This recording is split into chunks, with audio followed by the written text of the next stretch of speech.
The information provided in this video is for educational and entertainment purposes only. The hospitality industry is subject to rapid changes in management policies, local labor laws, and regional cultural shifts. While the case studies and historical trends discussed are based on extensive research and industry standards as of 2026, individual experiences may vary. This content does not constitute professional travel, legal, or financial advice.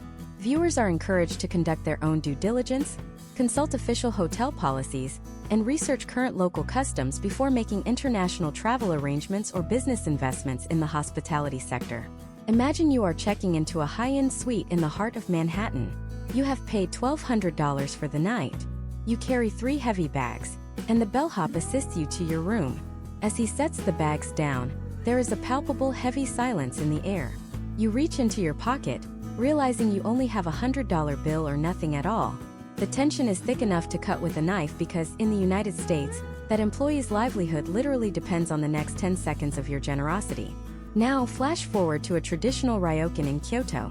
You attempt to press a $20 tip into the hand of the woman, who has just spent 30 minutes meticulously explaining the history of your room and serving you hand-whisked matcha.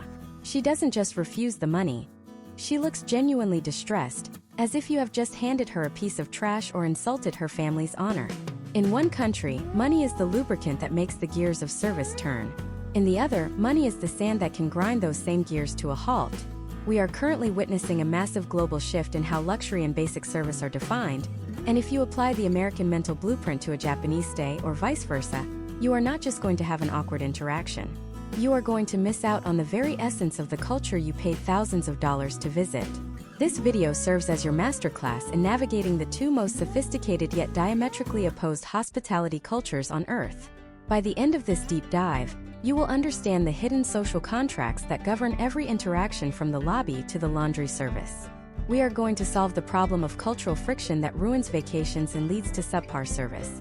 You will learn how to trigger the highest level of Japanese hospitality without saying a word, and how to command respect in the American system without coming across as entitled. We are moving beyond the surface-level tips and looking at the historical trends and psychological frameworks that dictate why a Tokyo concierge will walk 3 blocks in the rain to show you a restaurant, while a New York concierge might just point at a QR code.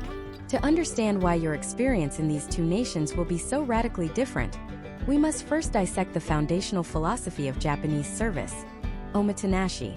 While American service is often described as customer-centric, omotenashi is other-centric. In the United States, the historical trend of hospitality is rooted in the service-for-reward model. It is a transactional evolution of the post-industrial revolution era, where efficiency and measurable satisfaction are the primary metrics. If you look at case studies of major U.S. chains like Marriott or Hilton, their training manuals often emphasize the guest acronym or similar structures focused on speed, friendliness, and upselling. The goal is to make the customer feel powerful because a powerful customer spends more money. In contrast, omotenashi, which translates roughly to hospitality from the bottom of the heart, dates back to the traditional tea ceremonies of the 16th century.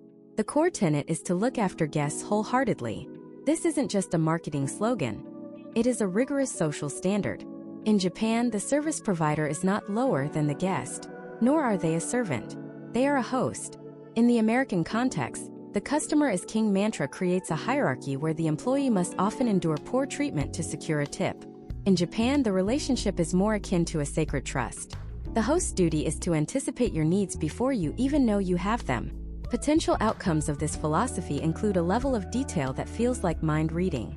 For example, if a Japanese housekeeper notices you have a cough, you might return to your room to find a specific type of herbal tea and a humidifier already running, provided without you ever asking.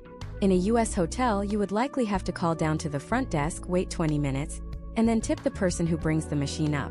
Let's look at the data regarding labor and compensation, which heavily influences the vibe of the service you receive. In the United States, the federal tipped minimum wage has historically remained stagnant, forcing service workers to rely on the variable incentive model. This creates a high-energy, high-visibility style of service. The server or bellhop needs you to see them working. They need to be performatively helpful. This is why American service often feels more chatty or informal. They are building a rapport to maximize their potential earnings. Historical trends show that American travelers actually prefer this.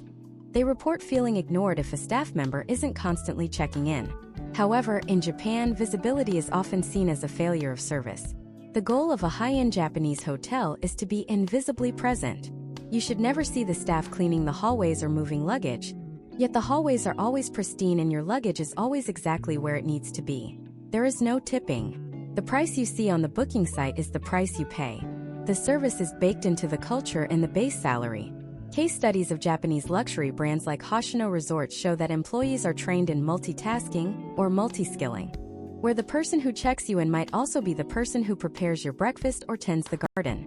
This creates a holistic sense of responsibility for your entire stay, rather than the fragmented, department-based service seen in large U.S. hotels where the valet, the front desk, and the housekeeping staff rarely communicate.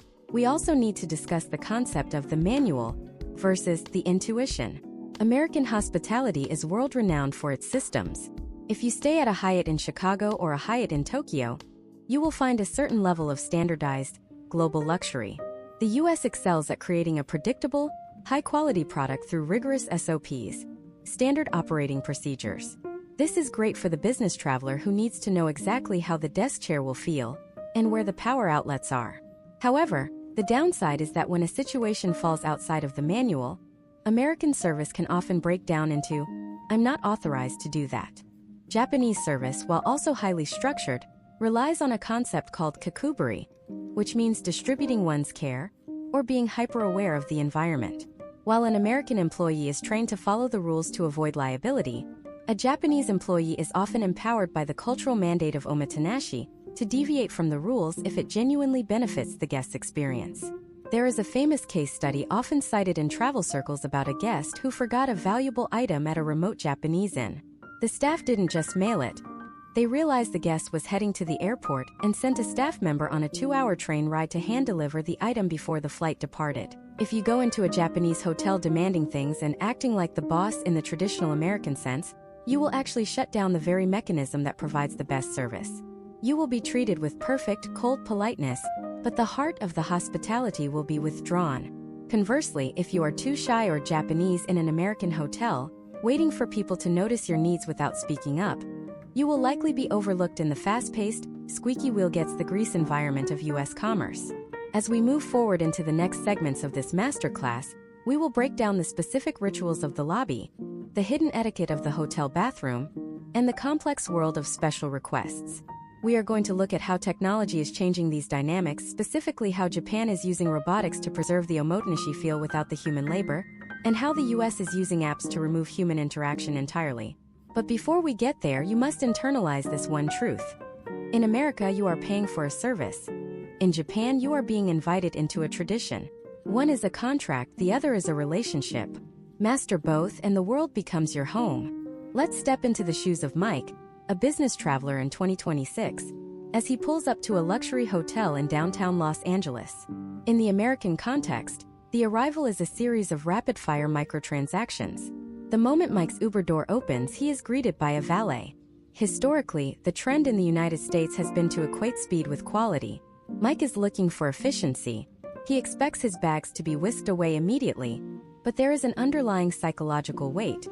Mike is already calculating his denominations. He needs $5 for the valet and perhaps $10 for the bellhop. This is the transactional barrier. In 2026, even with the rise of digital tipping via QR codes, the friction remains.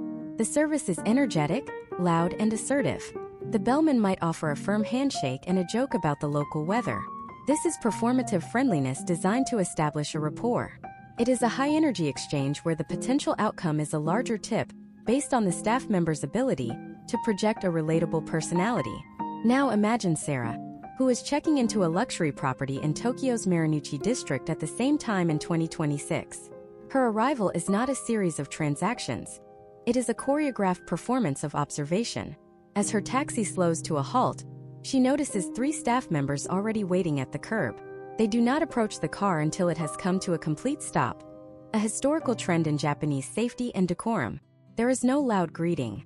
Instead, there is a deep synchronized bow. Sarah doesn't need to reach for her wallet. In fact, if she tried to tip the person handling her luggage, She would likely create a moment of profound social awkwardness. In Japan, the baggage handling process includes a level of detail that would be considered obsessive in the United States. Case studies of 5-star Japanese properties show that staff are trained to check the wheels of a guest's suitcase. If the wheels are dirty from the street, they are often wiped down with a specialized cloth before the bag ever touches the lobby carpet. This is not just cleaning. It is a symbolic gesture of keeping the outside world's chaos from entering the guest's sanctuary.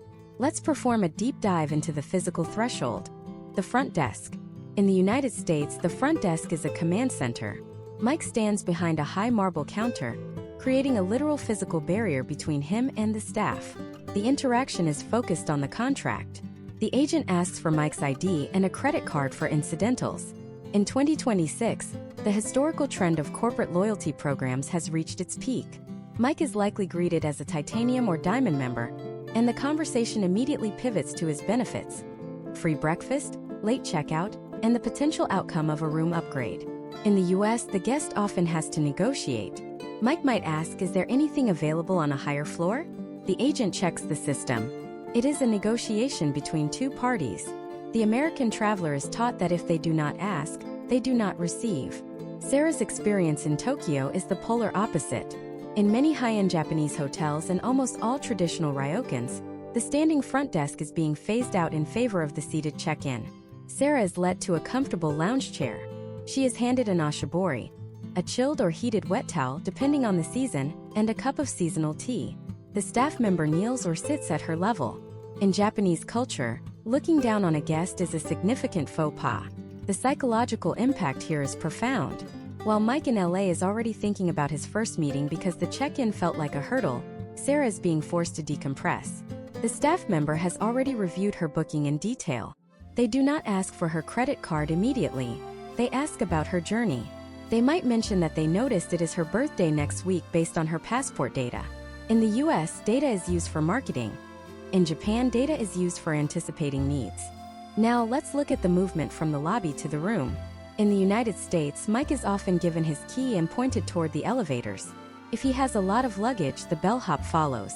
The conversation in the elevator is often the most awkward part of the American stay. The bellhop might ask Mike about his plans or tell him about a great steakhouse nearby.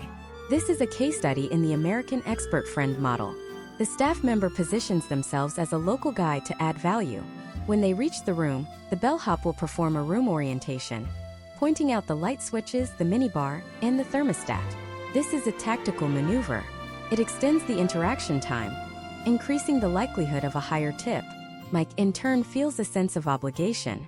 If the bellhop is too fast, Mike feels he hasn't gotten his money's worth. If the bellhop is too slow, Mike feels his time is being wasted. Sarah's escort in Japan is a silent guardian. The staff member leads the way but remains 2 steps ahead and to the side, ensuring they never block Sarah's path. When they enter the room, the orientation is not a sales pitch for the minibar. It is an explanation of the room's harmony. They might explain the significance of the art in the tokonoma alcove or the specific way to operate the complex bidet system, which in 2026 has become a marvel of engineering. There is a step-by-step ritual to the room entry. In a ryokan, the staff member will show Sarah where to place her shoes, toes pointing toward the door, ready for her next departure. They will then prepare a fresh pot of tea inside the room. This is the moment where an American traveler would reach for their wallet, but Sarah knows better.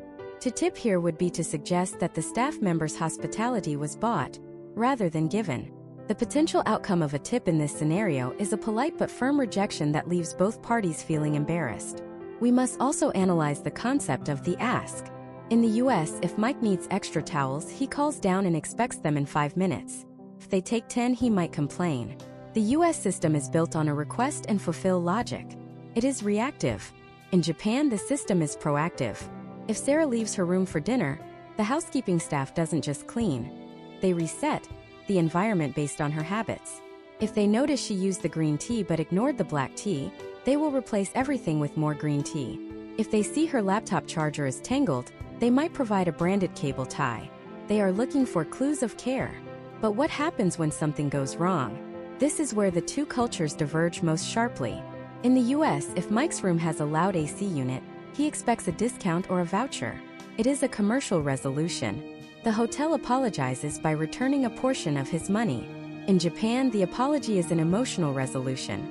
If Sarah encounters a problem, the manager might appear and offer a bow so deep it feels like an act of penance. They may offer a gift, but the primary goal is to restore the wa, or harmony, of the stay. For an American, a bow doesn't pay the bills.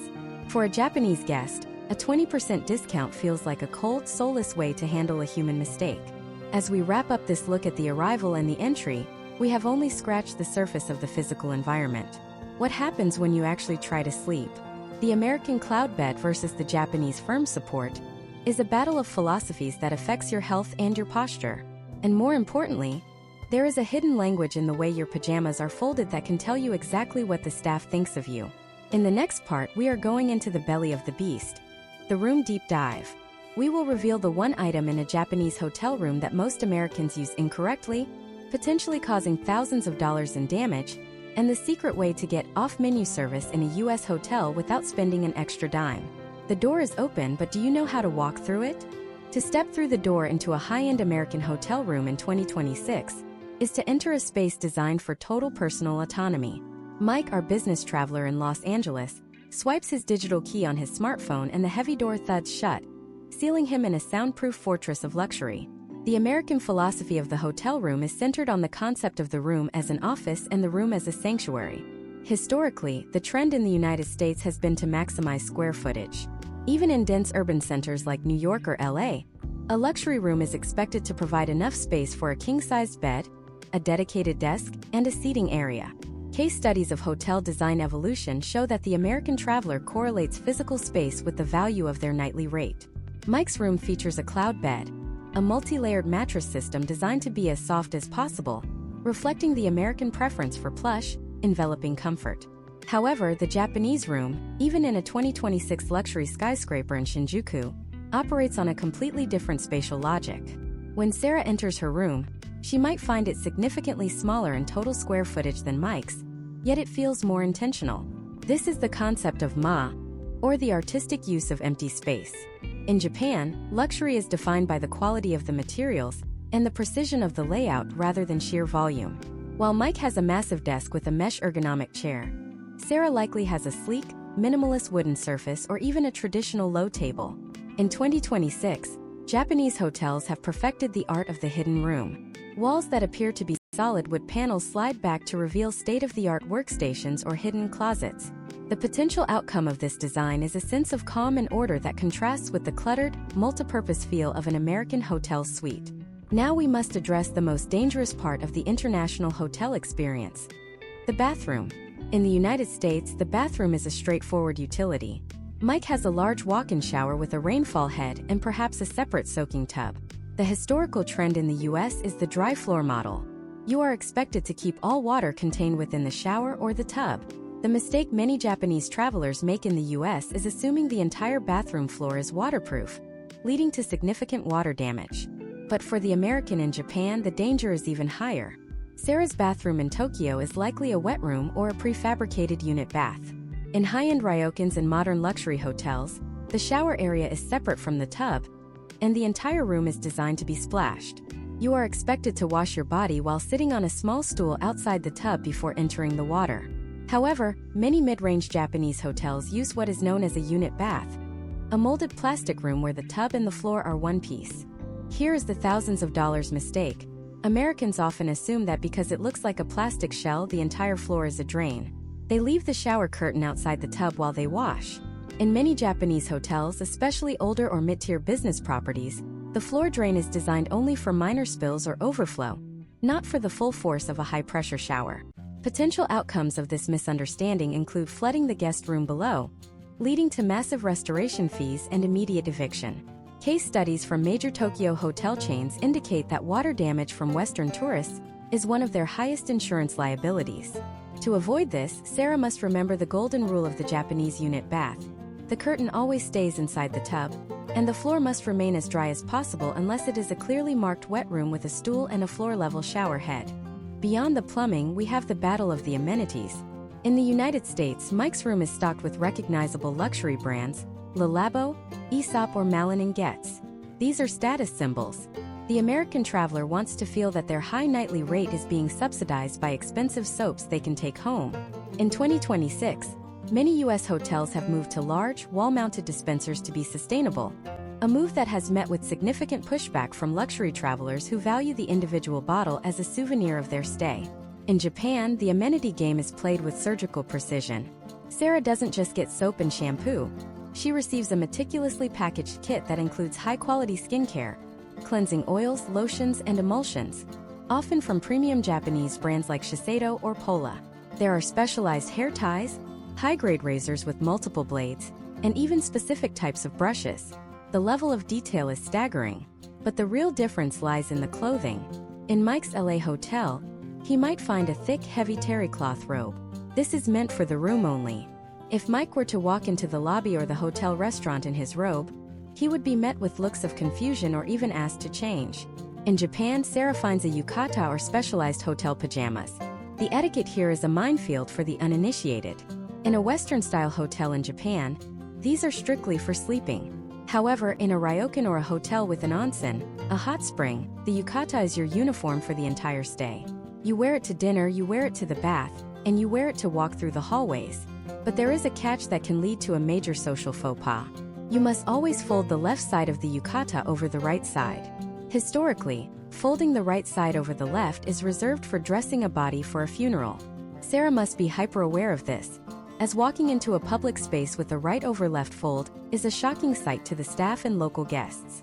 Now let's talk about the off-menu service that Mike can access in the United States. While the US system can feel transactional, it is also highly susceptible to the power of the relationship. Mike knows that the 2026 American hotel is built on the concept of service recovery.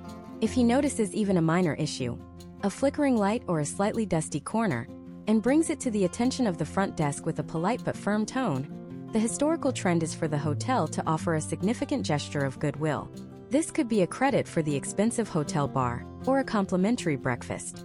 In the US, the staff is empowered to spend money to make a problem go away. There is also a secret menu of items Mike can request. Specialized pillows from a pillow menu, humidifiers, or even gold-plated charging kits for his devices. Most American guests never ask, but for the seasoned traveler, the US hotel is a warehouse of hidden conveniences available to those who know how to speak the language of the loyalty program. In Japan, the off-menu experience is different. It is not about asking for more. It is about the staff providing more because they have observed your behavior. If Sarah mentions she is interested in a specific type of local craft, the concierge won't just give her a map. They might call ahead to a master craftsman, arrange a private viewing, and provide her with a handwritten note in Japanese to ensure she is treated as an honored guest. This is the difference between the US commercial extra and the Japanese relationship extra. As we look at the way these rooms are maintained, we see a final stark contrast. In the US, housekeeping is often a rushed affair, with staff tasked with cleaning 16 to 20 rooms a day. The focus is on the visible, the bed and the bathroom. In Japan, the cleaning is an act of purification. Case studies show that Japanese housekeeping teams often work in pairs and use checklists that include cleaning the tops of door frames and the inside of the safe. But what happens when the sun goes down and you actually try to sleep? The American bed is a monument to softness, but the Japanese bed is a lesson in support. In the next part, we are diving into the sleep wars. We will explore why many Americans wake up with back pain in Japan, the science of the buckwheat pillow, and the terrifying social rules of the Japanese public bath where a single hidden tattoo can get you banned for life. We are also going to reveal the one phrase you must never say to a Japanese server if you want your food to arrive correctly. The night is just beginning, and the rules are about to change. As the sun sets over the Pacific, Mike collapses onto his bed in Los Angeles. This is the culmination of the American sleep experience. In 2026, high-end US hotels have leaned into the historical trend of the sleep laboratory. Mike is lying on a multi-point adjustable air chamber mattress with a cooling gel topper. The goal in the United States is total sensory deprivation through softness. Case studies of American consumer behavior show a direct correlation between the perceived luxury of a hotel and the height of the bed. Mike's bed is so high he almost has to climb into it, a design choice meant to evoke the feeling of sleeping on a literal cloud. He is surrounded by 6 pillows of varying densities, from goose down to synthetic memory foam. This is the American surplus model. More options lead to a better potential outcome. However, across the ocean, Sarah is preparing for her first night in a traditional ryokan in Hakone. There is no bed in her room when she arrives. Instead, there is a large open space with tatami mat flooring made of woven rice straw. This is where the Japanese philosophy of sleep hygiene begins. In Japan, the bed is not a permanent fixture of the room. It is an event that occurs only when it is time to sleep. After Sarah finishes her dinner, 2 staff members enter the room with choreographed efficiency. They slide the heavy wooden table to the side and lay out the futon. This isn't just a sleeping bag. It consists of a shiki futon, the bottom mattress, and a cake futon, the thick, often silk-filled duvet. The potential outcome for Sarah is a night of the most restorative sleep of her life, but only if she understands the science behind it. Unlike Mike's soft American mattress, which allows the spine to curve, the Japanese futon provides firm, uncompromising support. Historical trends in Japanese health suggest that sleeping on a firm surface improves circulation and maintains the natural alignment of the skeletal system. Imagine if Sarah, used to the American cloud, initially feels like she is sleeping on the floor. In 2026, many Japanese hotels have introduced hybrid mats that use a high-tech polyethylene fiber to mimic the firmness of traditional cotton while adding breathability. Then there is the pillow. Mike has a mountain of feathers. Sarah has a sobagara or buckwheat husk pillow. To an American, this feels like a small, heavy bag of gravel. However, the buckwheat pillow is a masterpiece of thermal regulation. The husks do not trap heat. They allow air to circulate around the head and neck. As Sarah moves her head, the husks shift to fill the exact contour of her neck, providing a level of orthopedic support that a soft feather pillow cannot match. Case studies on sleep quality in 2026 indicate that travelers using buckwheat pillows report lower instances of neck tension, though the sound of the husk shifting can be an adjustment for those used to the silent, suffocating softness of a Hilton or a Marriott. But before Sarah can even think about the futon, she must navigate the most high-stakes social environment in Japanese hospitality, the onsen or public bath. In the United States, Mike might visit the hotel spa. He wears a robe, keeps his swimsuit on in the steam room, and generally avoids eye contact with others. In Japan, the onsen is a communal purification ritual with a strict, step-by-step protocol. Imagine Sarah entering the changing room. Step 1 is the total removal of all clothing. In Japan, wearing a swimsuit into an onsen is not just a faux pas. It is often strictly forbidden because the clothing is seen as a carrier of dirt from the outside world. The most critical moment occurs before Sarah even touches the bath water. She must go to the washing station, a row of small stools with handheld shower heads and buckets. Historical trends in Japanese communal living dictate that the bath water must remain pristine for everyone. Sarah must sit on the stool and scrub her body from head to toe. If she even attempts to enter the communal tub without a thorough washing, she will be met with immediate and justified social friction. This is a case study in collective responsibility versus American individualism. In the US, the shower is for getting clean. In Japan, the shower is for getting clean so that the bath can be for relaxing. Now, we must address the 2026 reality of the tattoo taboo. In the United States, Mike's sleeve of tattoos is a non-issue. He might even get a compliment from the hotel bartender. In Japan, tattoos have a long-standing historical association with the Yakuza, or organized crime. While the younger generation is more accepting, many traditional onsens and high-end hotels still maintain a strict no-tattoo policy. If Sarah has a small tattoo on her ankle, she might be able to cover it with a skin-colored waterproof bandage, which many hotels now provide at the front desk. However, if she has large-scale ink, the potential outcome is being politely but firmly asked to leave the public area. In 2026, the rise of private in-room onsens is a direct response to this cultural friction, allowing international travelers to enjoy the tradition without breaking the social contract of the public space. As the night progresses, we move to the dining experience. Mike decides to order room service in LA. He uses the hotel app, clicks a few buttons, and 30 minutes later, a knock at the door brings him a club sandwich and a side of fries. The interaction is minimal. Mike might say thanks, just leave it on the table. He is paying for the convenience of being left alone. Sarah, however, is experiencing a kaiseki meal, a traditional multi-course dinner served in her room. This is where the one phrase you must never say comes into play. In the United States, when a server asks how you want your steak or what you would like for a side, many Americans say whatever you recommend, or I'm not picky, just bring me anything. In the US, this is seen as being an easygoing, low-maintenance guest. In Japan, this phrase is a nightmare for the staff. The Japanese service model is built on the concept of ichigo ichi, the idea that this specific moment will never happen again. The meal has been meticulously planned based on the exact seasonal ingredients available that day. If Sarah says, "Just bring me whatever," she is inadvertently signaling that she doesn't value the specific craftsmanship of the chef. Even worse, if she uses a vague phrase like "everything is fine" when asked about her preferences, she risks being served something that conflicts with her dietary needs or tastes, causing the staff profound distress when they realize they haven't provided the perfect experience. In Japan, clarity is a form of politeness. You must be specific. If you don't like raw fish, say so immediately. If you love a specific type of tea, mention it. The staff wants to succeed in their mission of omotenashi, and being a vague American guest is the fastest way to make them fail. Case studies of dining interactions show that American travelers often feel pressured to be agreeable, but in the Japanese context, this agreeableness creates a vacuum of information that the staff struggles to fill. When Sarah finishes her meal, she must also be careful with her chopsticks. Resting them upright in a bowl of rice is a funeral rite. Leaving them scattered on the table is seen as messy. There is a specific holder, the hashioki, where they must reside. As Sarah lies down on her buckwheat pillow and Mike sinks into his cooling gel mattress, the physical differences of their stay are clear. But a hidden storm is brewing for the morning. In the United States, the checkout process is a race against the clock and a potential battle over hidden fees. In Japan, the departure is a lingering farewell that can last until your car is out of sight.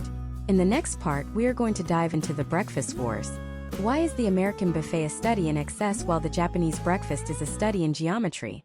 And more importantly, we will uncover the secret of the final bill. The one charge in the US that can double your room rate, and the hidden tax in Japan that almost no Westerner realizes they are paying until it is too late. The sun is about to rise and the costs are about to get real. The morning light hits the glass towers of Los Angeles, and Mike is already navigating the first major hurdle of the American hotel day: the breakfast rush. In 2026, the historical trend of the American hotel breakfast has evolved into a high-tech, high-volume theater of excess. Mike enters the dining hall, and the first thing he encounters is a digital kiosk where he must scan his room key. This isn't just for access. It is a data collection point. The potential outcome of this scan is a hyper-personalized greeting from an AI-managed host who knows Mike's preference for almond milk and gluten-free toast from his previous stay at a sister property in Chicago. The American breakfast model is built on the principle of the paradox of choice. Mike is presented with a buffet that stretches 30 feet.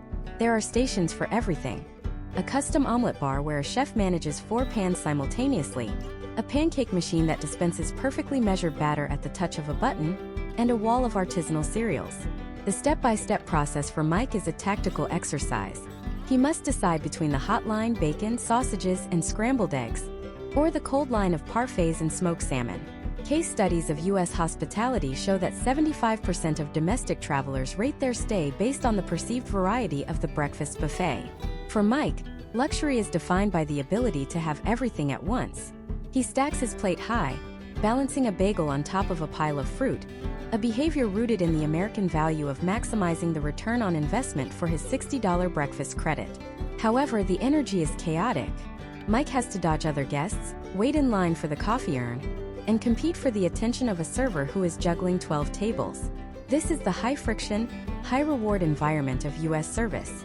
The server is fast, efficient, and constantly checking in to see if Mike needs more juice, because in the U.S., an empty glass is seen as a service failure. Mike is expected to tip on top of his breakfast charge, adding another 20% to the already steep bill. This is the hidden labor cost of the American morning. Mike is paying for the speed and the constant, visible presence of the staff. Shift the scene to Sarah, waking up in her traditional room in Kyoto. There is no rush. There is no line. Her breakfast is a private, choreographed event known as the Washika morning. In 2026, Japanese luxury properties have doubled down on the historical trend of regionality. Sarah's meal is served on a large lacquer tray, and it looks less like a meal and more like a work of art. This is where we see the Japanese philosophy of geometry in action. Every dish has a specific size, shape, and placement. There is a small grilled piece of seasonal fish, usually mackerel or salmon, placed on a rectangular plate. Next to it is a small bowl of miso soup, a bowl of perfectly steamed white rice, and a series of kobachi, tiny side dishes that provide a balance of flavors: salty, sweet, sour, and bitter. Sarah's breakfast is a lesson in nutrition and restraint. There is a single rolled omelet or tamagoyaki, which has been layered so precisely that it appears seamless. There are pickles, sukmano, to cleanse the palate, and perhaps a small dish of natto, fermented soybeans, for the adventurous. Unlike Mike, who is overwhelmed by choice, Sarah is guided through a curated experience. The staff member who serves her explains the origin of the rice and the age of the miso. This isn't a transaction, it is a story. The potential outcome for Sarah is a feeling of being grounded and healthy, rather than the food coma that Mike often experiences after his buffet marathon. Now we must move to the moment of truth, the final bill. This is where the cultural divide manifests as a financial shock. Mike in Los Angeles opens his hotel app to review his charges before checking out. He sees a line item that makes him pause: the urban destination fee. In 2026, this has become a standard, yet highly controversial historical trend in American hotels. It is often $50 to $70 per night. Mike looks at the fine print and realizes this fee covers the Wi-Fi he already thought was free, the use of the gym he didn't visit, and a $10 credit for the bar that he didn't use because a beer costs $15. In the US, the base price of the room is often a marketing illusion. Between the destination fee, the occupancy tax, and the state tourism tax, Mike's $1,200 stay has ballooned by another $200. This is the American add-on culture, where the guest is expected to navigate a minefield of hidden costs. Sarah in Japan looks at her bill and sees something much smaller but equally specific: the nyutozai or bath tax. It is a local municipal tax of 150 yen, roughly $1, charged to anyone who uses the hot spring facilities. While the amount is negligible, it represents a profound difference in philosophy. In the US, fees are used to pad the hotel's bottom line. In Japan, taxes are often used to maintain the local infrastructure and the natural beauty of the area. However, Sarah must also account for the service charge. In Japan, there is no tipping, but most high-end hotels add a 10% to 15% service charge to the room and the meals. This is not a hidden fee in the American sense. It is a transparent replacement for the tip, ensuring that the staff is paid a fair wage regardless of the guest's individual generosity. Case studies show that Western travelers often feel cheaper in Japan because the bill they see at the end is exactly what they expected, whereas the American bill feels like a betrayal. The final act is the departure. Mike's checkout is a non-event. He clicks a button on his phone, leaves his plastic key cards on the dresser, and walks out the door. The hotel wants him gone as quickly as possible to prepare the room for the next guest. There is no closure, no thank you from a human being. Just a notification on his phone that his receipt has been emailed. This is the frictionless exit model that dominates 2026 American hospitality. It is efficient, but it is cold. Sarah's departure from her Japanese hotel is a ritual that can last 10 minutes. The staff assists her with her luggage, but they don't stop there. The manager appears at the front door to thank her personally. They might present her with a small parting gift: a sachet of the incense used in her room or a specialized regional suite. As Sarah's car pulls away, the entire staff stands at the curb and bows. This is the okuridashi, the act of seeing someone off. Sarah looks back through the rear window and sees them still bowing. They will not move until her car is completely out of sight. In the Japanese mindset, a guest who is still visible is still under their care. To turn away before the guest has vanished would be a profound act of disrespect. This contrast leads us to a startling realization about the two systems. The American system is built to serve the individual's ego and time, while the Japanese system is built to serve the collective's harmony and tradition. But there is a dark side to both. What happens when a guest breaks the rules so badly that they are flagged in the 2026 global database? In the next part, we are going behind the scenes into the staff-only corridors. We will reveal the secret guest scoring systems used by US chains to determine who gets an upgrade and who gets the room next to the elevator. And in Japan, we will explore the mystery of the refusal of service, the rare and terrifying moment when a hotel tells a guest they are no longer welcome in the country's hospitality ecosystem. We are peeling back the wallpaper to see how the industry really views you. To understand the invisible machinery behind your stay, we must step past the velvet curtains and into the staff-only corridors where your reputation as a guest is being dissected in real time. In the United States, Mike is unaware that his 2026 check-in triggered a sophisticated algorithmic profile.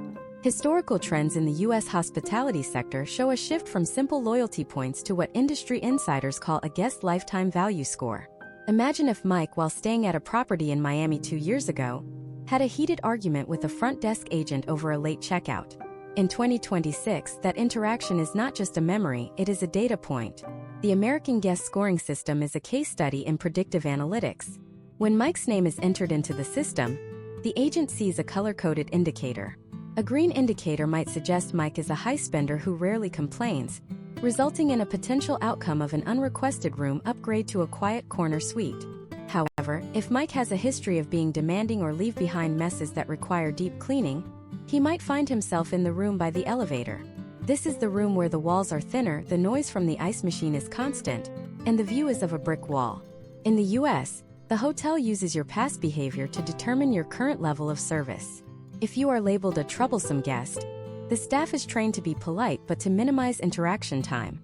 They are essentially managing the risk of your presence. In Japan, the internal tracking of Sarah is less about a numerical score and more about a narrative of maiwaku, or the avoidance of causing trouble for others. While American hotels focus on the financial value of the guest, Japanese hotels focus on the social harmony the guest brings. However, a massive shift occurred in late 2023 and has solidified by 2026. The amendment to the Japanese Hotel Business Act. Historically, Japanese hotels were legally required to accept almost every guest, a carryover from post-war era laws designed to ensure travelers always had a place to stay. But the new historical trend allows hotels to refuse service to guests who make unreasonable demands or exhibit behavior that burdens the staff excessively. Imagine if Sarah, frustrated by a minor issue, begins to shout at a staff member in a Tokyo lobby. In the United States, Mike might get a free meal for his outburst. In Japan, the potential outcome is now a formal refusal of service. Case studies of this new law in action show that hotels can now legally turn away guests who repeatedly demand discounts without cause or who harass employees. This is a revolutionary change in a culture known for its customer is God philosophy. Behind the scenes, the staff is documenting these interactions with meticulous detail. If Sarah is flagged, it isn't just for that one hotel. Because many Japanese luxury properties share ownership or management groups, her reputation for maiwaku can precede her across the entire country. Now let's look at the secret language of the staff. In the US, Mike might notice a small code written on his room service bill, or a specific acronym next to his name on the internal tablet. H&P stands for has no preference, but VIP in 2026 has been subdivided into tiers like V3 or V4, based on social media influence or corporate spending power. The American staff uses these codes to prioritize their limited time. If the hotel is running at 98% occupancy, the person with the highest guest score gets the prompt service, while the person with the low score is the one whose 5-minute towel request takes 45 minutes. In Japan, the communication is more subtle and often revolves around the kayakusama, or guest profile. In the back office, there is often a physical or digital board where the specific preferences of arriving guests are displayed. Sarah's profile might note that she prefers a specific brand of green tea, or that she is left-handed. Yes, in 2026, elite Japanese service includes observing which hand you use to sign the registration card, so that the tea set in your room can be oriented correctly for your dominant hand. This is the positive side of the staff-only deep dive. The level of observation is so high that it borders on the voyeuristic, but it is always used to enhance the wa, or harmony. But there is a darker side to the data. In the US, the rise of third-party rating platforms for staff members has become a controversial historical trend. In some 2026 hotel chains, housekeepers and bellhops are rated by guests in a manner similar to Uber drivers. This creates a high-stress environment where the staff feels forced to provide a Disney-fied version of reality. If Mike doesn't give a 5-star rating, the housekeeper's bonus might be docked. This leads to a potential outcome where service feels forced and frantic, rather than genuine. The staff is not serving Mike, they are serving the algorithm. In contrast, the Japanese staff operates under the philosophy of ganbaru, to persist and do one's best. However, case studies of the Japanese hospitality labor shortage in 2026 show that this philosophy is being pushed to its breaking point. To maintain the appearance of perfect omotenashi, staff members often work grueling hours behind the scenes. When Sarah sees the smiling, bowing concierge, she doesn't see the exhaustion hidden just beneath the surface. The staff-only corridors in Japan are places of intense discipline and silence. Unlike the US, where you might hear staff laughing or talking in the hallways, The Japanese back of house is a zone of absolute professional focus. To be seen or heard by a guest while in a non-service posture is considered a failure of the hotel's invisible presence model. What happens to the items you leave behind? In the US, the lost and found is a graveyard of chargers and cheap sunglasses. Unless it is of high value, it is often discarded after 30 days. Mike's forgotten gym shoes are likely going to a local charity or the bin. In Japan, however, the historical trend is to treat every forgotten item as a piece of the guest's soul. There are case studies of Japanese hotels keeping a single forgotten sock in a climate-controlled locker for up to a year. They will often wrap the item in tissue paper and place it in a box, waiting for the guest to call. The level of administrative labor dedicated to a 10-cent item is a testament to the Japanese commitment to the relationship over the transaction. As we conclude this deep dive into the hidden world of the staff, we have to ask, who really has the power? Is it Mike, with his high spending and his ability to leave a scathing one-star review that can tank a manager's career? Or is it the Japanese hotel, which can now legally ban Sarah for a breach of etiquette? The 2026 hospitality landscape is a high-stakes game of reputation management. But there is one area where all the data and all the scoring systems fail to prepare you: the physical layout of the building itself. In the next part, we are going to explore the architecture of comfort. We will reveal why American hotels are built for the view, while Japanese hotels are built for the light.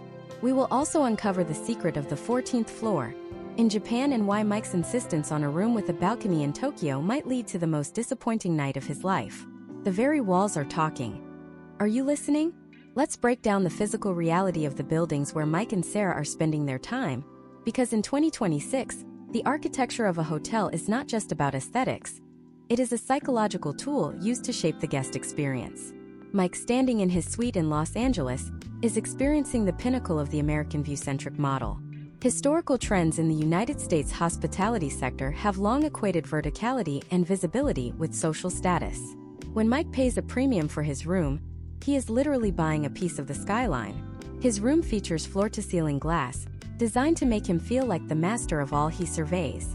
This is the architecture of external validation. The hotel is designed to look out, projecting Mike's presence onto the city, while bringing the city's energy into his room. However, the potential outcome of this design is a lack of true privacy. In 2026, with the proliferation of high-resolution drone photography and urban density, Mike's glass fortress requires sophisticated smart glass technology that tints based on the sun's position and the proximity of outside observers. Despite this, the American hotel remains a stage. The lobby is cavernous, designed to echo with the sounds of commerce and socialization. It is a hub where people go to be seen. Case studies of recent U.S. hotel builds show that nearly 40% of the ground floor square footage is now dedicated to social dwell zones, bars, open-plan workspaces, and tiered seating, encouraging a high-energy, high-visibility environment. Sarah's environment in Tokyo operates on the diametrically opposed principle of inward luxury. Japanese architecture is rooted in the historical trend of shakin, or borrowed scenery, but it is more often governed by the concept of the engawa, the transitional space between the inside and the outside.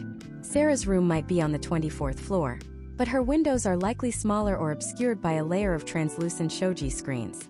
To an American like Mike, this might feel claustrophobic, but for Sarah, it is a masterpiece of light curation. In Japan, the goal is not to see the city, but to experience how the city's light interacts with the room's textures.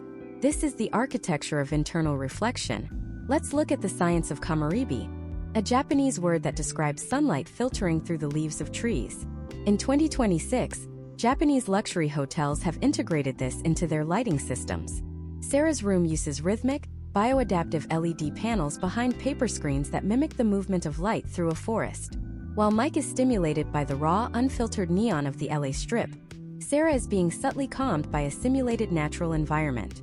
This architectural choice is a direct response to the high-stress nature of Japanese urban life. The hotel is not a stage, it is a sanctuary. Now we must address the numerical mystery that often confuses Western travelers: the 14th floor. Mike, in the United States, is used to hotels skipping the 13th floor due to triskaidekaphobia. It is a historical trend so deeply embedded that even in 2026, many U.S. elevators jump from 12 to 14. But in Japan, the superstition is more complex. The number 4 is pronounced shur, which is also the word for death. Consequently, the 4th floor, the 9th floor, pronounced ku, which sounds like suffering, and by extension the 14th, 19th, and 24th floors are often treated with extreme caution. In many older or more traditional Japanese buildings, these floors simply do not exist in the elevator bank. If Sarah's hotel does have a 14th floor, it is likely used for back-of-house operations, laundry, or mechanical systems rather than guest rooms. Potential outcomes of an uninformed American traveler insisting on a room on the 4th floor in a traditional area include a sense of deep unease from the staff, who may view the request as a bad omen for the business. This leads us to the great balcony mistake. Mike, wanting to fully experience his expensive LA view, chooses a room with a balcony. In the US, a balcony is a leisure space. It's where you have a morning coffee or a glass of wine. It is an extension of your living area. Imagine if Mike arrives in Tokyo and demands the same. He will likely be disappointed. Historical trends in Japanese high-rise construction prioritize seismic safety and wind resistance over outdoor leisure space. If Sarah's room has a balcony at all, it is likely a functional ledge, perhaps only 12 inches wide, designed for air circulation or emergency egress. In many 2026 Tokyo hotels, the windows do not open at all, or they open only a few inches on a restricted hinge. For the Japanese traveler, the idea of sitting outside on the 30th floor in the middle of a polluted, noisy metropolis is not luxury. It is a violation of the room's climate-controlled peace. When Mike complains that he can't go outside, the Japanese staff will view it as a strange request, as their architectural manual defines the room as a sealed, purified box. The soundscape of these buildings is also built differently. In the US, Mike's hotel uses thick, high-pile carpets and heavy drywall to dampen sound. It is a brute force approach to acoustics. However, American hotels are notoriously loud due to what is known as mechanical noise, the hum of the ice machine, the thud of the elevator, and the roar of the high-velocity AC unit. In 2026, US hotels are just beginning to implement acoustic sensors to counter this, but the historical trend remains. The building is a noisy machine that tries to hide its own heartbeat. Sarah's hotel in Japan uses a more sophisticated, passive acoustic model. The walls might be made of reinforced concrete, providing a much higher base level of soundproofing between rooms. Inside the room, the materials are soft and absorbent: tatami mats, fabric-covered walls, and wooden joinery that doesn't creak. But there is a catch. In Japan, soundproofing is a two-way street. There is a social expectation of silence. In the US, Mike might play his TV loudly or have a spirited conversation, assuming the walls will protect his neighbors. In Japan, Sarah knows that the walls are a psychological barrier as much as a physical one. To make noise is to commit maiwaku, to be a nuisance. Case studies of guest complaints in Japanese hotels show that a significant portion of noise issues are actually caused by Western guests who are simply speaking at a normal American volume, which the building is not designed to absorb because the local culture doesn't produce it. Finally, let's look at the lobby as a transition. In LA, Mike's hotel lobby is a grand cathedral of capitalism. There are retail outlets, coffee shops, and people lounging everywhere. It is designed to keep Mike in the building spending money. It is a destination in itself. In Tokyo, even the most expensive hotels often have a lobby that feels like a quiet gallery or a Zen garden. There is nowhere to hang out in the traditional sense. You move through the lobby to reach your destination. This is a functional design that respects the guest's time and privacy. The Japanese lobby is a filter that cleanses the guest of the city's chaos before they reach their room. As the sun sets and the lights of these two very different buildings begin to glow, we realize that Mike is living in a telescope, while Sarah is living in a microscope. One is looking for the big picture, the other for the perfect detail. But what happens when these two guests need to leave the building? The process of navigating the street from the hotel door is where the service model faces its ultimate test. In the next part, we are exploring the concierge wars. We will reveal the secret map hack used by Japanese staff to ensure you never get lost in a city with no street names, and the controversial commission culture of American concierges that might be sending Mike to the worst restaurants in town just for a kickback. We are heading out into the wild. Do you have your shoes on? Mike walks toward the concierge desk in Los Angeles, noticing the crossed gold keys on the lapel of the man behind the counter. This is the insignia of Les Clefs d'Or, an elite international association of concierges. In the United States, this desk is the nerve center of the guest's external experience, but it is also a place where the historical trend of commission culture is most prevalent. Mike needs a table at a high-end sushi restaurant that has been booked out for months. In the American context, the concierge operates as a high-level fixer. The interaction is a case study in social engineering and financial leverage. Mike might slide a $20 bill across the counter, a gesture known as the incentive-based access model. The potential outcome of this transaction is that the concierge picks up a private line and calls a personal contact at the restaurant. In the US, relationships are often personal rather than institutional. The concierge isn't calling as a representative of the hotel brand. They are calling as a person who has sent that restaurant 50 high-spending guests this month. This is the kickback economy. In 2026, historical trends show that many US concierges receive a direct referral fee for every guest they send to specific galleries, theaters, or steakhouses. While professional ethics are supposed to prevent this from influencing recommendations, the reality is that Mike might be sent to a restaurant that is merely good but offers the concierge a 10% commission, rather than the restaurant that is truly exceptional but offers nothing. Now, imagine Sarah standing before the concierge in her Tokyo hotel. She doesn't have a $20 bill in her hand, and she shouldn't. If she tried to tip here, she would fundamentally disrupt the service dynamic. In Japan, the concierge desk is an extension of the hotel's honor.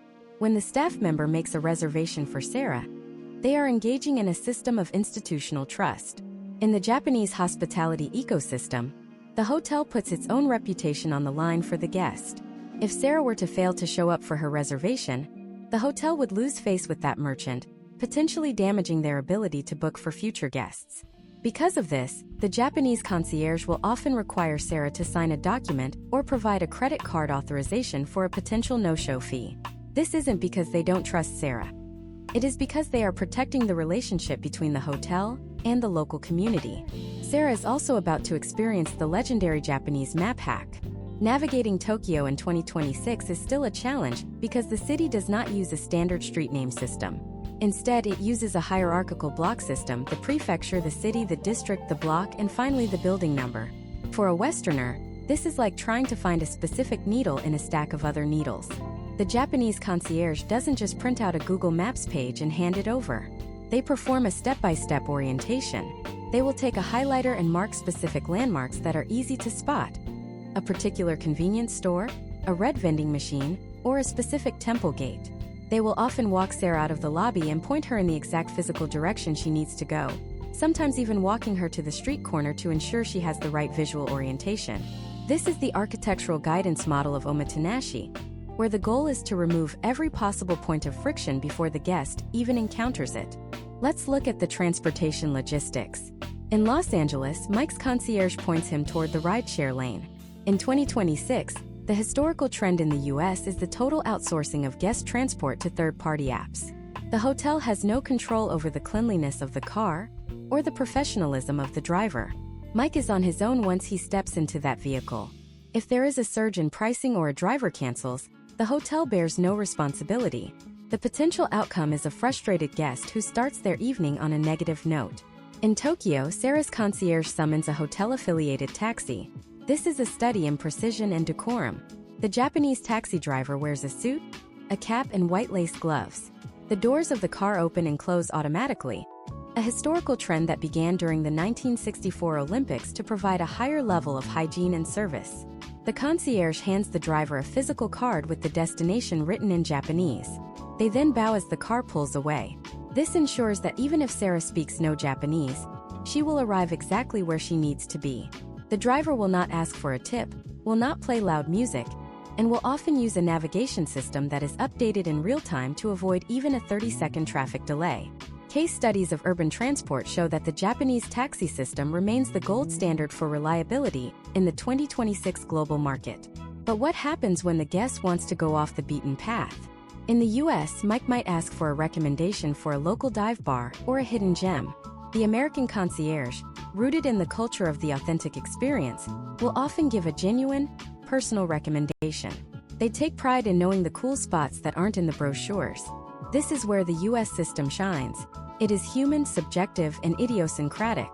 Mike gets a story to tell about how he found this amazing bar that only locals know. In Japan, the concierge is much more cautious. They are trained to recommend the safe, the established, and the high quality. If Sarah asks for a dive bar, the concierge might steer her toward a refined jazz bar or a high-end izakaya. This is because, in the Japanese mindset, A recommendation that leads to a subpar or unpredictable experience is a failure of the hotel's duty of care. They would rather Sarah have a perfect, predictable evening than a risky, authentic one. To get the hidden gems in Japan, Sarah has to build a rapport with the staff over several days, moving from the status of a guest to the status of a regular. We also need to discuss the 2026 reality of the digital concierge. In many U.S. hotels, Mike is encouraged to text a chatbot for his needs. The historical trend here is cost reduction disguised as convenience. While the AI can tell Mike the gym hours, it cannot pull the strings needed for a sold-out show. In Japan, technology is used differently. Sarah might use a tablet in her room, but the request is almost always fulfilled by a human being who has been briefed on her specific profile. The technology is the bridge, not the destination. As we move toward the final stages of our hospitality masterclass, we have to address the most stressful part of any trip: the unexpected emergency. What happens if Mike loses his passport in LA? What happens if Sarah gets sick in a city where she doesn't speak the language? The way these two cultures handle a crisis is the ultimate reveal of their core philosophies. In the US, it is a matter of liability and procedures. In Japan, it is a matter of absolute responsibility. In the next part, we are going into the crisis protocols. We will reveal the one item every Japanese hotel keeps in a safe that can save your life, and the secret legal resource American hotels provide that most guests never realize is part of their room rate. We are entering the zone where the stakes are higher than a dinner reservation. Are you prepared for the worst? Imagine if Mike wakes up at 3 in the morning in his Los Angeles hotel room with a sharp, localized pain in his abdomen. In the United States, the historical trend for hospitality crisis management is rooted in the doctrine of liability mitigation. Mike calls the front desk. The potential outcome here is highly standardized. The night manager will immediately offer to call 911. In the US, hotel staff are strictly trained not to provide medical advice or even over-the-counter medication like aspirin, as this could open the corporation to massive legal repercussions. Mike is essentially transitioned from being a guest to being a patient. The hotel's primary responsibility is to ensure the emergency services can access the building and reach Mike's room without delay. Once the paramedics arrive, Mike is on his own. The hotel staff will document the incident with surgical precision, noted in an incident report that will be reviewed by the legal department before the sun even rises. This report is the secret legal resource that many guests never see. It contains timestamps of the call, the arrival of the ambulance, and the state of the room. For Mike, this is a lonely experience. He is wheeled through the lobby, and while the staff is professional and sympathetic, they maintain a professional distance. Their duty of care is to facilitate professional help, not to provide it themselves. This is a case study in the American system of departmentalization. The hotel provides the room. The hospital provides the health. Now consider Sarah in Tokyo. She wakes up with the same symptoms. When she calls the front desk, the Japanese response is governed by the philosophy of Kyoto-tai, or the collective body. The staff doesn't just call for help. They take ownership of Sarah's well-being. Historical trends in Japanese luxury service show that the hotel views itself as Sarah's temporary family. The potential outcome is that a staff member who speaks fluent English will be assigned to Sarah immediately. They won't just wait in the lobby for the ambulance. They will often accompany Sarah to the hospital to act as a translator and advocate. In 2026, many high-end Japanese hotels have established direct partnerships with international clinics. Sarah won't be dropped off at a random emergency room. The staff will have already transmitted her basic profile and insurance information to a facility capable of handling her specific needs. While Mike is navigating the complex billing and intake forms of an American hospital alone, Sarah has a hotel representative standing by her side, ensuring that the cultural and linguistic barriers do not impede her care. This is the ultimate expression of omotenashi. The service does not stop at the hotel's physical borders. But what about the one item every Japanese hotel keeps in a safe or a specialized closet that can save your life? It is the BCP kit, or Business Continuity Plan Emergency Pack. Japan is one of the most seismically active countries on Earth, and their hotels are the safest structures in the world because of it. Imagine an earthquake strikes while Sarah is on the 30th floor. In the US, Mike might have seen a basic fire evacuation map on the back of his door. In Japan, Sarah has a specialized emergency flashlight mounted to her bedside table that turns on automatically the moment power is lost. Inside her closet is a silver, fire-resistant bag containing high-calorie rations, several liters of water, a portable radio, and a foldable helmet. The step-by-step disaster protocol in a Japanese hotel is a masterclass in calm. Case studies of major earthquakes show that Japanese hotel staff do not panic. They are trained in the OSMO rule. Don't push, don't run, don't speak, and don't go back. While Mike and Ella might be left to find his own way down the stairs during a fire alarm, Sarah will find a staff member on every single floor landing, glowing batons in hand, directing traffic with rhythmic precision. The Japanese building itself is a machine designed to survive. In 2026, the historical trend has moved toward base isolation technology, where Sarah's hotel might actually be sitting on giant rubber shock absorbers, allowing the building to sway up to several feet without sustaining structural damage. Now let's look at a different kind of crisis: the lost passport or the stolen wallet. In the United States, if Mike loses his identification, the hotel's role is primarily administrative. They can provide him with a phone to call his embassy and perhaps print out some documents. However, the American hotel is wary of getting involved in police matters. They will direct Mike to the nearest precinct, but they will rarely provide an escort. The historical trend in the US is that the guest is an autonomous agent responsible for their own legal standing. In Japan, the lost item protocol is legendary. If Sarah loses her passport, the concierge doesn't just give her directions. They often initiate the search before she even realizes it is gone. They will contact every taxi driver, restaurant, and shop Sarah visited that day. If the item is truly lost, they will guide her to the nearest koban, or police box. In 2026, the Japanese police system and the hotel industry are digitally integrated. The concierge can check a national database of found items in real time. If Sarah has to go to the embassy, the hotel might even arrange for a private car and provide her with a temporary cash advance on her room bill to cover immediate expenses. This is a level of financial and legal support that would be unthinkable in the US due to the high risk of fraud and liability. However, there is a secret legal resource in the United States that Mike can tap into. Many 2026 luxury hotel contracts in the US include a hidden guest protection policy. If Mike is the victim of a crime on hotel property, or even within a certain radius of the hotel in some jurisdictions, the hotel's insurance may cover a portion of his legal fees or emergency travel costs. The catch? The staff will almost never volunteer this information. Mike must be the one to ask. He must use the phrase, "I would like to review the guest comprehensive liability and protection coverage." This triggers a specific protocol where the risk management officer is brought in. In the US, the help is there, but it is hidden behind a wall of corporate jargon and fine print. As we compare these two crisis models, a clear pattern emerges. In the United States, you are protected by the law and by your own ability to navigate the system. In Japan, you are protected by the institution and its commitment to your safety. Mike's safety is a contract. Sarah's safety is a duty. But there is one final test of the hospitality experience that transcends even a medical emergency or a natural disaster. It is the moment you return home and realize you left something behind that can't be replaced by insurance or a BCP kit. We are reaching the end of our deep dive. We have analyzed the check-in, the room, the food, the hidden data, and the crisis protocols. But we haven't talked about the most important thing, the memory. How do these two cultures ensure that you come back? In the final part of this masterclass, we are looking at the loyalty trap.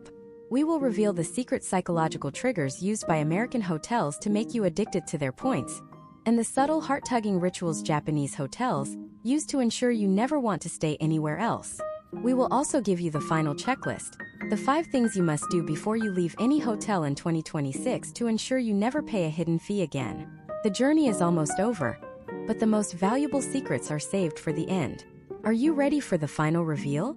As Mike sits in the back of his Uber departing the Los Angeles hotel, his phone pings with a notification that feels like a hit of dopamine. He has just been elevated to Titanium Elite status.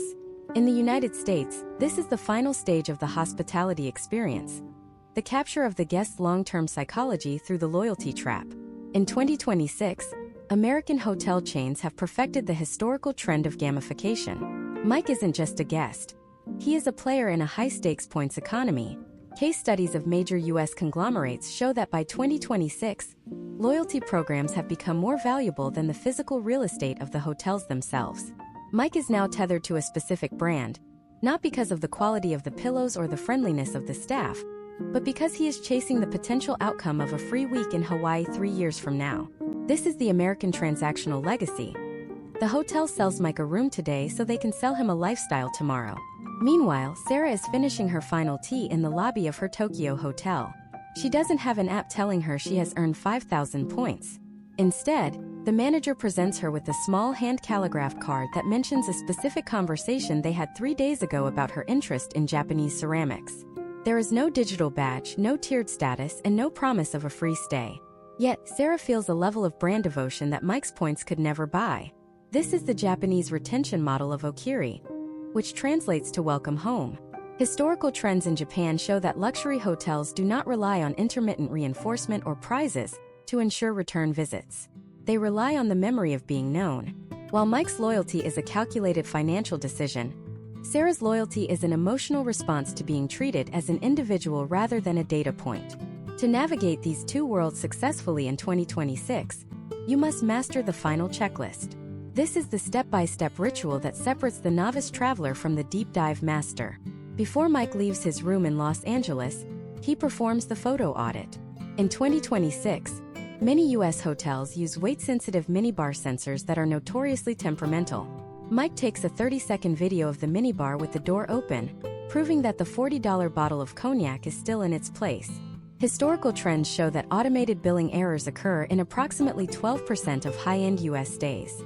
Without this visual evidence, Mike would have to spend 45 minutes on the phone with a corporate billing department 3 weeks later. This is the defensive posture required in the American contract-based service model. The second step is the hidden safe search. Mike doesn't just look inside the safe, he feels the top interior ledge. In the American context, safes are often bolted into closets at awkward heights, and small items like passports or wedding rings can slide into the dark crevices of the safe ceiling or behind the hinge. In Japan, Sarah performs a similar check, but her focus is on the jinkan, the entryway. She ensures that her shoes are not just present, but that she hasn't left a small item in the specialized shoe shining cubby that many Japanese hotels provide. The third step is the service charge verification. In the US, Mike reviews his final digital folio for the dreaded double tip. In 2026, many American hotels have started including a mandatory 20% service charge on room service and even at the lobby bar, but they still leave a blank tip line on the receipt. Mike must be hyper-aware that the potential outcome of his generosity is paying a 40% premium on his club sandwich. In Japan, Sarah does the opposite. She checks her bill to ensure that no tipping was accidentally added by a trainee staff member who might have been overeager to please a Westerner. If she sees a tip line, she knows she is in a tourist trap hotel and adjusts her expectations for her next visit. The fourth step is the data delinking. In 2026, Mike's room in LA was a smart room. His phone was synced to the TV, the speakers, and the lighting system. Before he leaves, he must manually go into the settings to forget this device. Failure to do so can lead to his personal data, including his streaming passwords and call history, remaining accessible to the next guest who enters the room. In Japan, Sarah's tech is more localized, but she still checks the bedside tablet to ensure her search history for local pharmacies or specific shrines has been wiped. This is the modern reality of the 2026 day. Your digital footprint is as important as your physical one. The fifth and final step is the loyalty sync. Mike checks his app before the Uber even leaves the driveway. He knows that in the US system, if those titanium points don't post within 24 hours, the process of reclaiming them is a bureaucratic nightmare. He confirms the stay is pending in the system. Sarah, conversely, takes a moment to perform a final bow toward the building as she departs. This isn't just a gesture. It is the closing of the social circle. In the Japanese mindset, the relationship is now paused, not ended. When we weigh the potential outcomes of these two philosophies, we see a fascinating divergence in the 2026 travel market. The American system is designed for the peak end rule, the psychological theory that people judge an experience based on how they felt at its peak and at its end. This is why US hotels focus so heavily on the flashy arrival and the high-status loyalty rewards. They want you to remember the win. The Japanese system is designed for the duration neglect model, where the goal is a sustained, level plateau of perfect harmony. There are no peaks because the entire experience is meant to be a singular, uninterrupted flow of care. So, who wins the battle of hospitality? If you are Mike, a person who values efficiency, recognition, and the tangible score of a loyalty program, the United States remains the undisputed champion of the commercial stay. You will feel powerful, you will feel seen, and you will eventually get that free night in Hawaii.